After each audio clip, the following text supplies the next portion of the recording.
Ce journal vous est offert par le FPI, Fonds des promotions de l'industrie, votre partenaire privilégié pour la réussite de vos projets.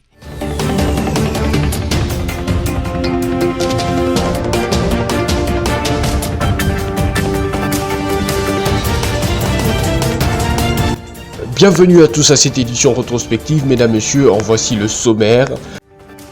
L'Union sacrée de la nation, au cours d'une déclaration politique faite au cours de cette semaine finissante, a condamné fermement les actions de rebelles dans l'est du pays.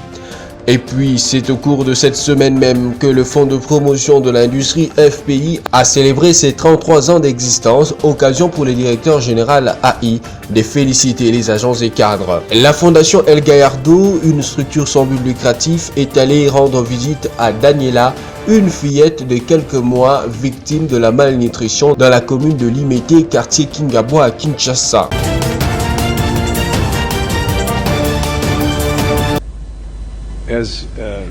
As I noted earlier, a big focus of my visit here and l'emphase de ma visite ici et demain à Kigali consiste à appuyer les efforts de médiation qui sont déjà en cours et qui ont été déjà menés par les leaders sous-régionaux pour mettre un terme à ce conflit, à cette violence qui sévit à l'est de la RDC. Et aussi, c'est une opportunité pour moi que je dois saisir de pouvoir parler directement avec le président congolais et les ministres congolais des Affaires étrangères. Et demain, ce sera la même chose avec le président Kagame demain.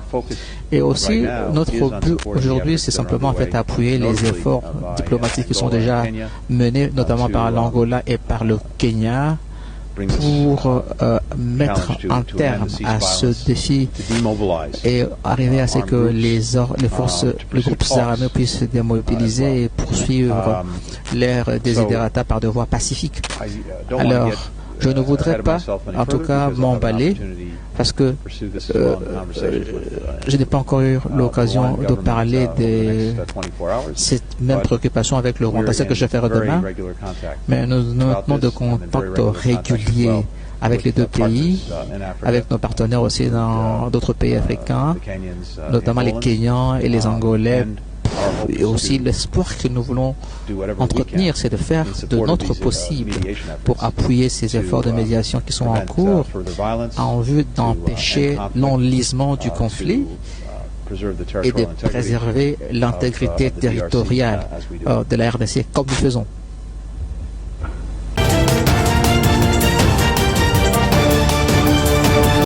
Sur le terrain de football, elle porte le maillot du Paris Saint-Germain et de l'équipe de France.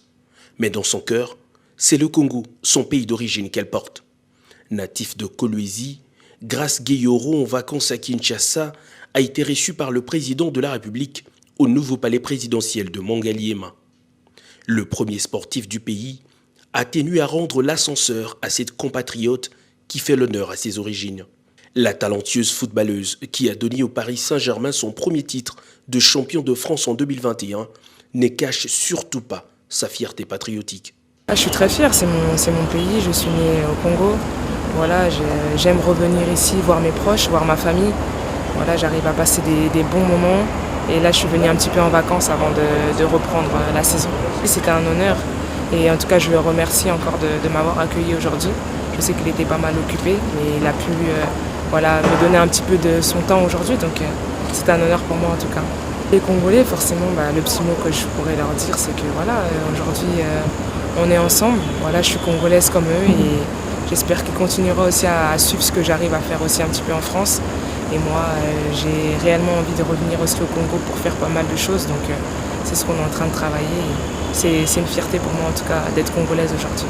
Élue en 2020 meilleure milieu de terrain relayeuse de la décennie, Grace Gueyoro, joueuse au talent pur, a remis un maillot dédicacé au président de la République, au plus grand plaisir de quelques membres de sa famille qui l'accompagnaient.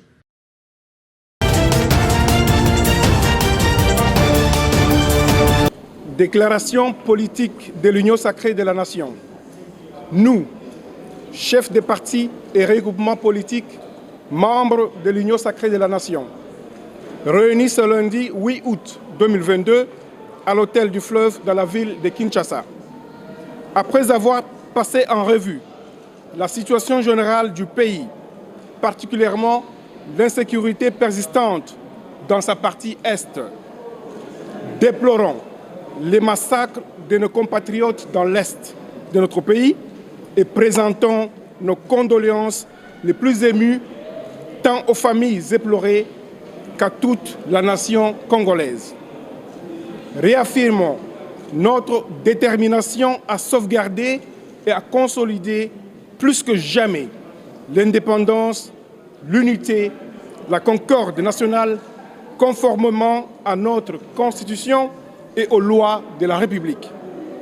Condamnons fermement la nouvelle agression de notre pays par le Rwanda sous le label des terroristes du M23 ainsi que les groupes armés étrangers et locaux et leur promettons que, de gré ou de force, ils seront définitivement vaincus sur la terre de nos ancêtres.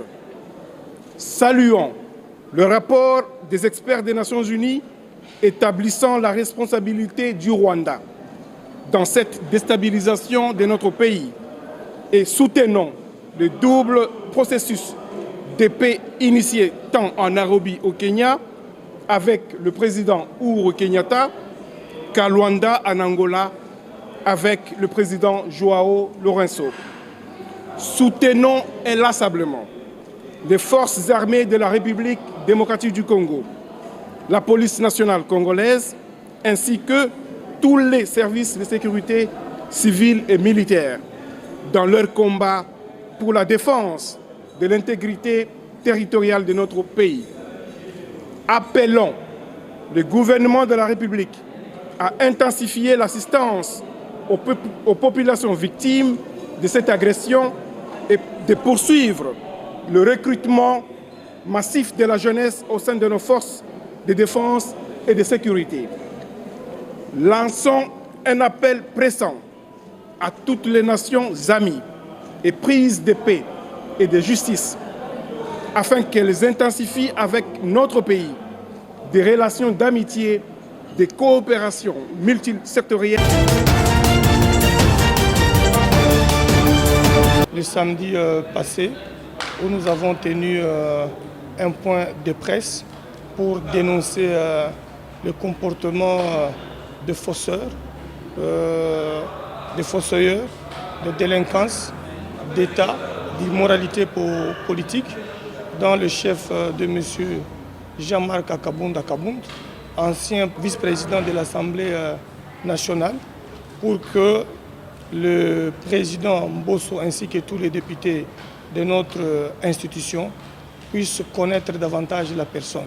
Et nous avons déposé toutes les pièces bien cotées et certifiées conformes aux originales afin de permettre à l'Assemblée nationale de comprendre qui a été vice-président de l'Assemblée nationale pendant un bout de temps avec des identités douteuses, mensongères même, parce que la vérité est maintenant connue de tout le peuple congolais. Et la même démarche, nous allons la faire auprès de toutes les institutions et même auprès du président de la République, nous allons déposer auprès du procureur près la Cour de cassation, auprès du procureur près la Cour constitutionnelle, afin que chacun, en ce qui le concerne, puisse utiliser la loi, afin que M. Kabound puisse répondre de tous ces actes contraires à la loi. Le document est vraiment riche en couleurs, avec plus de 16 pièces, lesquelles pièces sont certifiées conformes et chaque pièce est illustrée avec les identités mensongères, parce qu'il n'y a pas de doute en ce que je sache.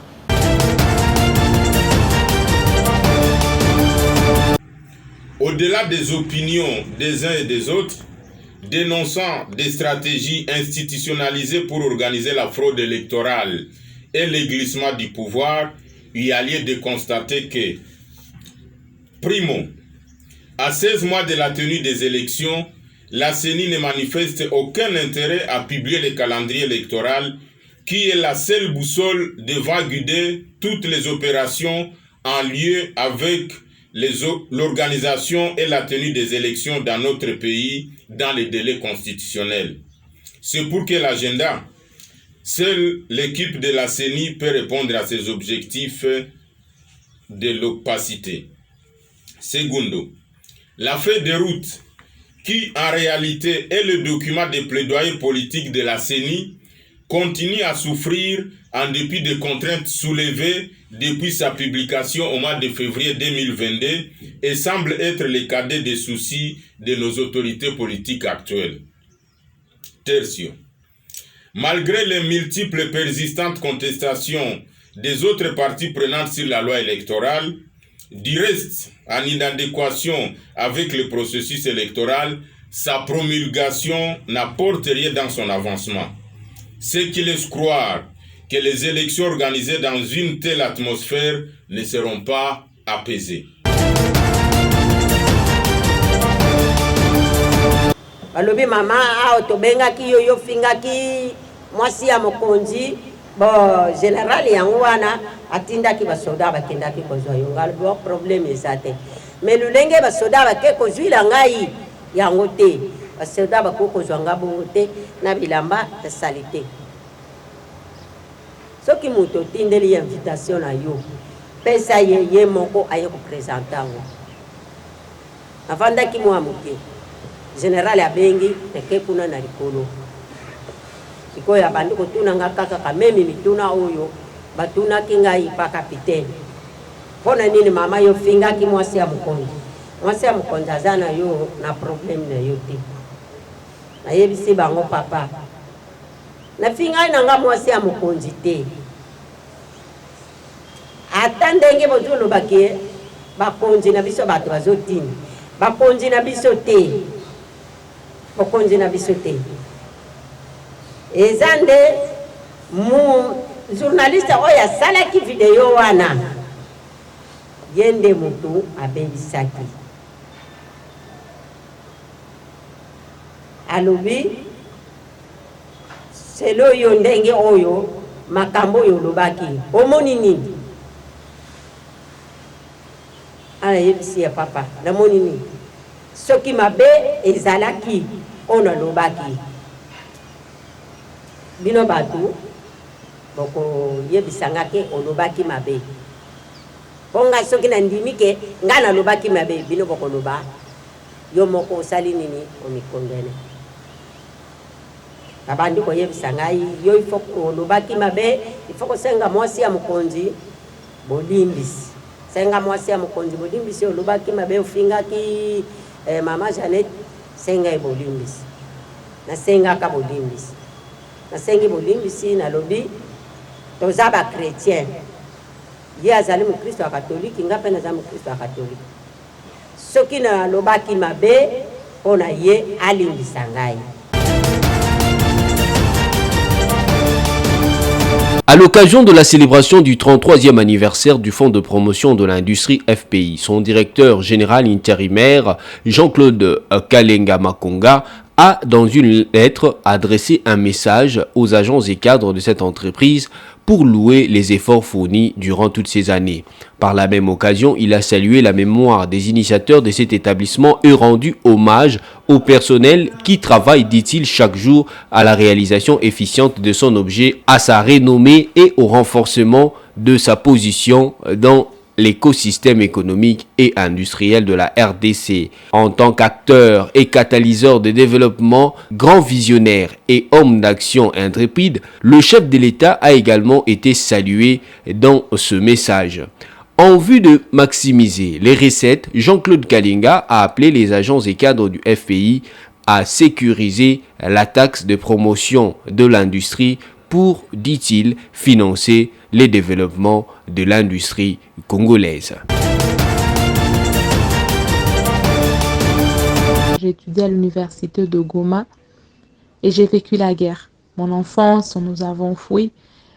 Mais malgré toutes les revendications, malgré toutes les promesses des rébellions que nous avons vécues, des promesses qui nous disaient que l'après-guerre sera un moment de paix, quand X ou Y vont prendre le pouvoir, on va le pays va se développer. Le développement n'a jamais eu lieu. Et 20 ans de guerre, plus de deux décennies d'ailleurs, on peut quand même dire que la guerre a échoué. En ces temps de crise, quel impact peut avoir le livre dans le chef des lecteurs et qu'est-ce qu'on peut retenir de cette publication? La guerre a échoué, c'est un livre qui porte des réponses à ces manipulations, à ces idéologies des divisions et qui disent ne tombons pas dans la violence. Nous devons toujours continuer à porter la revendication dans la non-violence. Parce que la violence, elle a échoué, la guerre, elle a échoué. Et continuons à porter la revendication en changeant la méthodologie. Au moment où les protagonistes décident d'utiliser la violence pour porter en avant la revendication, la violence, la guerre, elle tue en premier la revendication. Et puis, elle tue les protagonistes. Quand nous disons nous voulons nous battre pour le départ de la MONUSCO, si nous le faisons avec violence et qu'il y a des morts, après les manifestations, on oublie parfois, souvent, la revendication qui était le départ de la MONUSCO. On commence à demander la justice pour ceux qui sont morts dans les affrontements. On commence à pleurer les morts. Et parce que la guerre, qu'est-ce qu'elle fait à l'avance? Elle vous fait oublier pourquoi elle est là. Elle prend le pouvoir sur tout.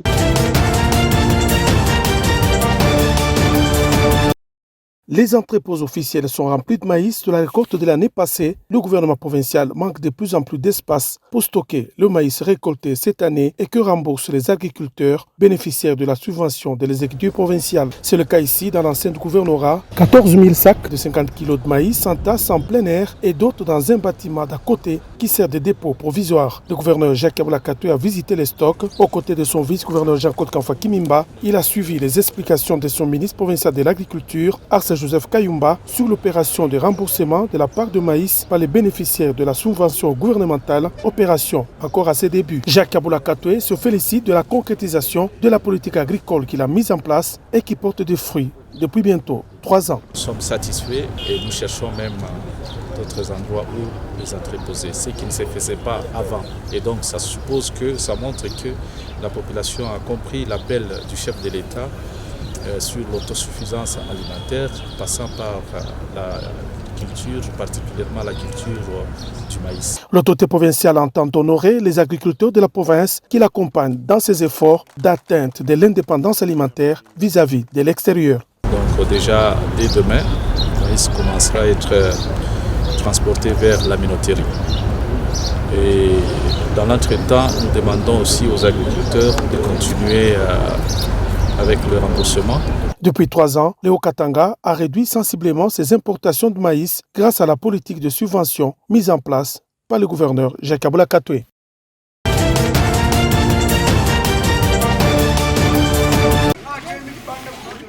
C'est sous un soleil de plomb que le membre de la fondation El Gallardo de Kinshasa et des États-Unis d'Amérique, conduit par leur président André Junior Nzenze, ont bravé les rues du quartier Kingabwa dans la commune de Limete à Kinshasa jusqu'au centre hospitalier Lizibalia Bomoi. Ici, ils sont venus rendre visite à Daniela, une fillette de quelques mois qui souffrait de la malnutrition après avoir été abandonnée par ses parents biologiques. Il y a quelques mois passés, la fondation avait envoyé une somme importante pour une prise en charge rapide et efficace de cette petite fille. Aujourd'hui, André Junior Nzenze se dit satisfait du résultat tout en félicitant ceux qui se sont engagés au traitement de cette gamine.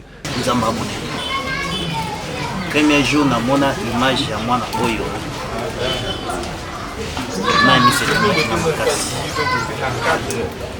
J'ai pensé à mes enfants parce que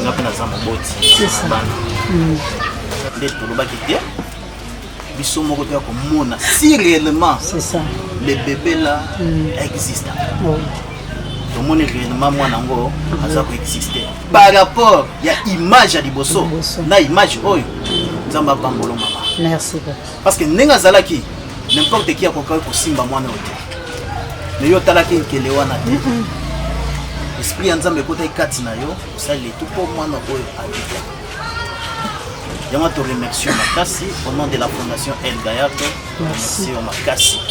Avec sa devise « Rien que l'amour », El Gallardo intervient dans l'éradication de la pauvreté par l'accompagnement du paysanat local en le rendant plus productif pour l'autosuffisance alimentaire, promouvoir la jeunesse, venir en aide aux personnes vulnérables et à amovibilité réduite, aider les orphelins, veuves, handicapés, enfants abandonnés et toute autre personne de malformation.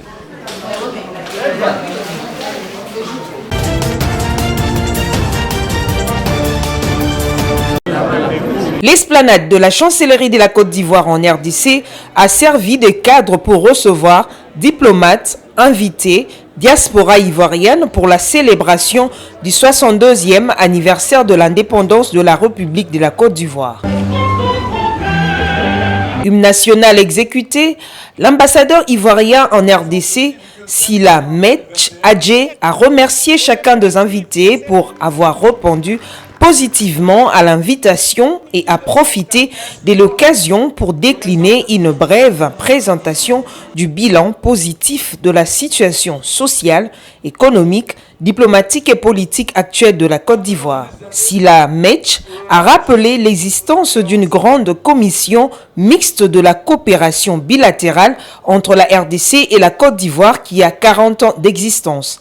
Pour les diplomates ivoiriens, la fête nationale qui honore la mémoire du père de la nation est la parfaite illustration du retour de fondamentaux de son cher pays. Il appelle la diaspora ivoirienne en terre congolaise à être un bon exemple et à s'unir pour son pays d'accueil. Je vous exhorte à plus de solidarité, de cohésion et d'unité dans la diversité. Inspirons-nous de l'exemple édifiant de nos illustres aînés et enrichissons-nous de nos différences pour bâtir en terre congolaise la meilleure diaspora ivoirienne pour une Côte d'Ivoire qui renoue avec le succès. Pour le représentant de la RDC à cette manifestation, le peuple ivoirien est reconnu pour l'hospitalité légendaire et la relation RDC-Côte d'Ivoire est en bons termes. Les deux pays, qui sont du reste des amis depuis plusieurs décennies, se sont davantage rapprochés. Donc nous, le peuple, nous ne pouvons que, et les officiels, renforcer cette bonne entente entre nos leaders et surtout chercher à coopérer dans tous les domaines.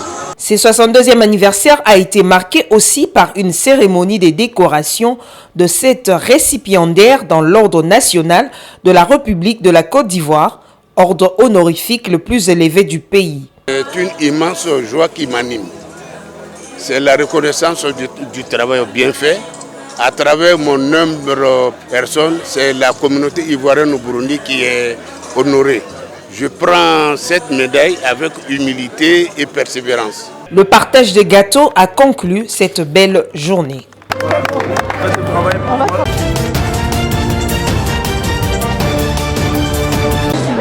L'orange et les verts, les couleurs symbolisant la République de la Côte d'Ivoire prédominent. Ballon d'air attaché ici et là, la décoration est bien à la hauteur de l'événement, une ambiance vivante pour célébrer le 62e anniversaire d'indépendance de la Côte d'Ivoire au siège de la chancellerie de l'ambassade de la Côte d'Ivoire en RDC. Une cérémonie marquée par la décoration de 3 récipiendaires au titre de chevalier, tous ressortissants congolais en fonction à l'ambassade. Il s'agit de Madame Tété Mabossa, Marie-Célestine, secrétaire comptable, 30 ans d'ancienneté. Monsieur Ondoa Kiel Mapassa, agent administratif, 28 ans d'ancienneté.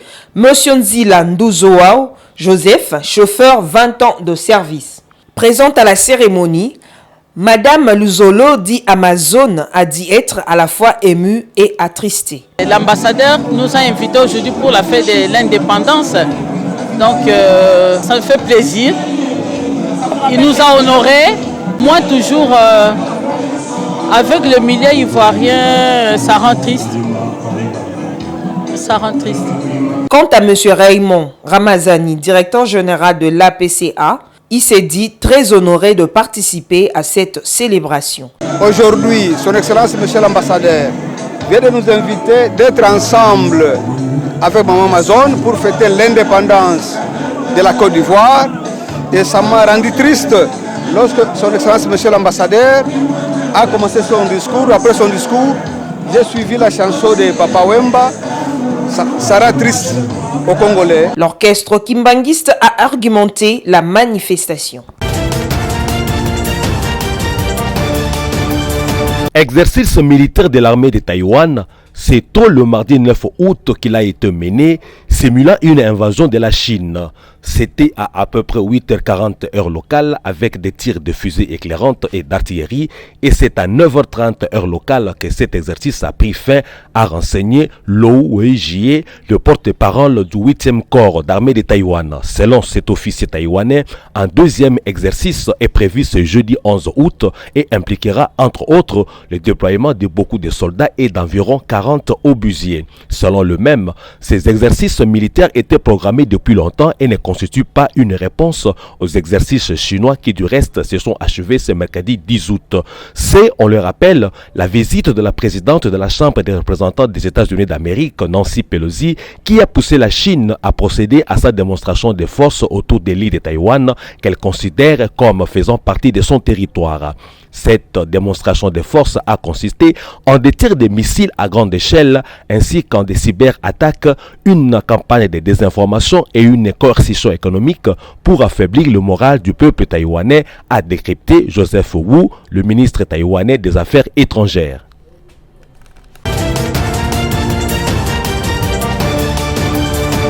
Contraints non seulement d'acheter des casques pour eux-mêmes et leurs passagers, mais aussi de se procurer des plaques d'immatriculation, les motards appelés ordinairement Wewa à Kinshasa dévoilent des soucis qu'il y a dans la manière de l'autorité municipale de vendre les plaques d'immatriculation au Wewa.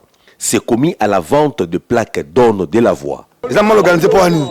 Et pour nous, la plaque. Il faut que la plaque soit belée. Et là, il y a des dépôts. On monte à belé. C'est comme dit, bon carrément motard. Il faut être à Bisso, il faut être à Bango. Pour ce qu'on a un bon là, à Somba, plaque exacte. Mais yo, Kagui, est-ce que ce qu'on faut être à motard, ton faut être à Bino. Faites la réponse. Regardez le président, regardez le sénateur, regardez la plaque. Bon, plaque exacte, mais vous savez pas Carrasco partout. Est-ce que c'est normal? C'est mieux pour pousser à Bango till les 30. Ces Wewa formulent ses critiques au sujet des plaques et casques. Casque ezomona te. Plaque to resomba plaque atire la bisota mais casque ezomona te. Pe baluka organisation ya bien ya koteka ba plaque pona plaque eteka mamalam. Il y va de la crédibilité des autorités comme le fait remarquer cet autre Wewa. Mais l'État n'a pas la biso plaque parce que plaque c'est comme un individu ne pas te plaque. Mbongo aneza mbongo fait côté na caisse à l'État et sunga l'État pour basa la biso banzela. Mais plaque comme côté kama pa batu, neti plaque côté kama na bazandu te. Place à présent au rappel de principaux titres. L'Union sacrée de la nation, au cours d'une déclaration politique faite au cours de cette semaine finissante, a condamné fermement les actions de rebelles dans l'est du pays. Et puis, c'est au cours de cette semaine même que le Fonds de promotion de l'industrie FPI a célébré ses 33 ans d'existence, occasion pour le directeur général AI de féliciter les agents et cadres. La Fondation El Gallardo, une structure sans but lucratif, est allée rendre visite à Daniela, une fillette de quelques mois victime de la malnutrition dans la commune de Limete, quartier Kingabwa à Kinshasa. Voilà tout pour cette édition rétrospective. Merci de l'avoir suivi et bon week-end chez vous.